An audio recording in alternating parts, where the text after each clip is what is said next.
Every breakthrough you ever had has eventually faded. The retreat, where everything finally made sense. The therapy session that cracked you open. The book that hit you like lightning. The moment in the journal where you wrote something that you'd never seen before. You felt different, lighter, clearer for a few days. Maybe a few weeks, and then it faded.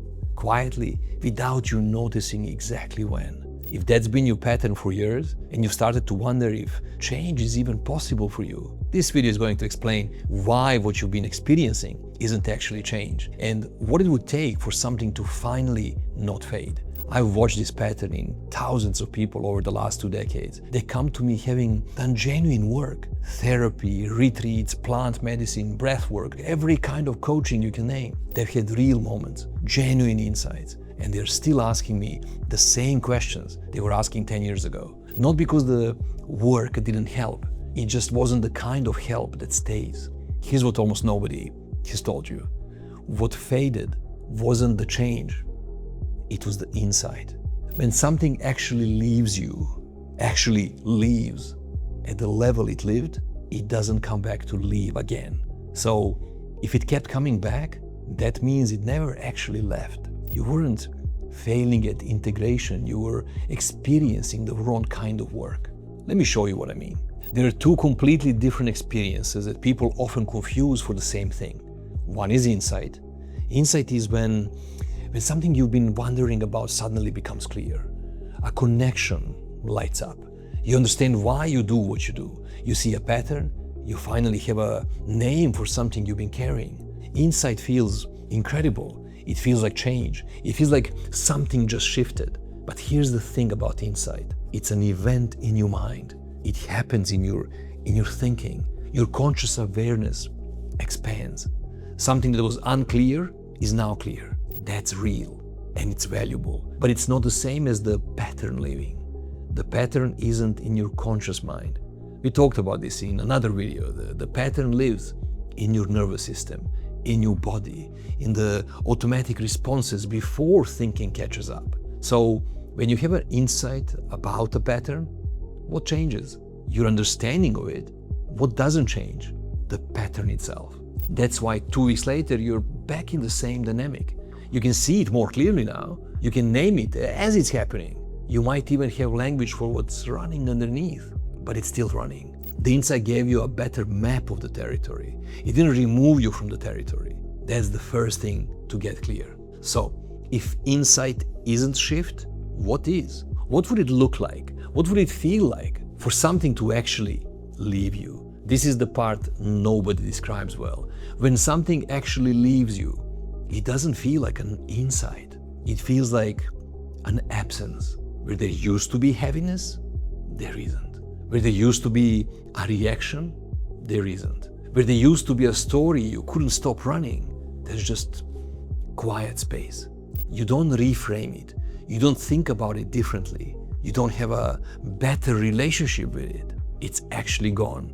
Or at least the charge it carried is gone. The memory might still be there. The situation might still be there. But the pull, the heat, the gravitational weight that used to keep you circling it, that's not there anymore. People often describe it as the strangest thing. They expected fireworks. They expected catharsis. They expected some kind of dramatic emotional moment that would mark the transformation. Instead, they get a quiet, a space where something used to be. And the test of whether it actually left isn't how it feels in that moment. The test is what happens 3 weeks later, 3 months later, 3 years later, because here's the thing nobody tells you. When something actually leaves you, it doesn't come back to leave again. The trigger doesn't trigger you the same way. The story doesn't play in the background. The thing you used to spend hours thinking about, you might not think about for months. Not because you're avoiding it, because there's nothing pulling you to it. That's what real shift feels like. It feels like a clean absence. If your breakthroughs have been showing up and disappearing on roughly the same schedule, you've been having insights. You haven't had a shift yet. Now, why have so few of the things you've tried produced an actual shift? Because most of them are working in the wrong place. Talk therapy works at the level of understanding. It expands your awareness. It gives you language and context. It builds insight, and a lot of it. But insight is rarely what changes behavior at the deepest level. Books work the same way. So do podcasts. So do most coaching approaches. Even most retreats, even the genuinely powerful ones, produce their effects mostly through experience-induced insight. The context shifts. Your defenses come down. You see things you couldn't see in everyday life. And you have an insight. Sometimes a beautiful one. Then you go back to your life and the insight doesn't reach where the pattern actually lives. So the pattern keeps running. This is why every breakthrough has the same half-life. The first week feels different. By the third week, you're slipping. By the sixth week, you're wondering if it was even real.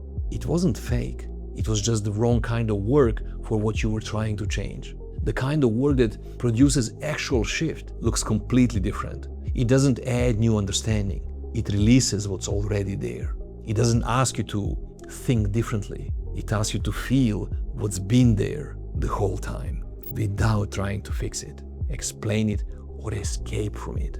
It happens at the level of the nervous system, the same place the pattern was installed. When something actually shifts in that layer, you don't have to remember it, you don't have to reinforce it, you don't have to integrate it, because nothing was added, something was dropped. Here's why this matters more than almost anything else you might take from this channel. If you keep working at the level of insight, you'll keep having breakthroughs that fade for the rest of your life if you let it.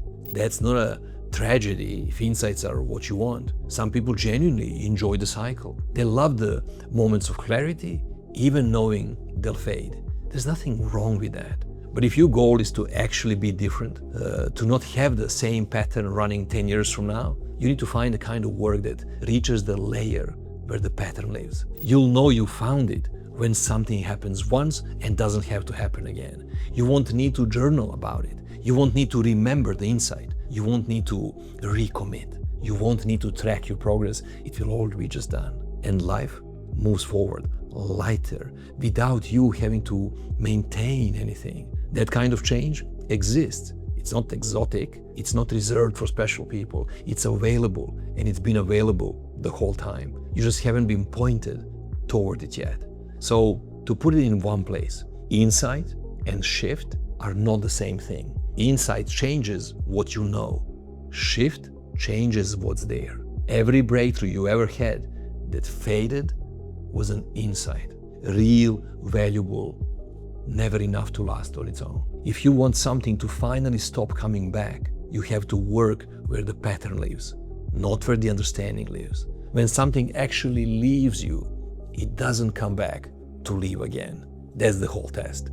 If it's still coming back, the work isn't done yet. And you haven't been failing, you've just been doing the right work in the wrong room. That's it for today. If something in this hit, do me a favor, hit subscribe so the next one finds you.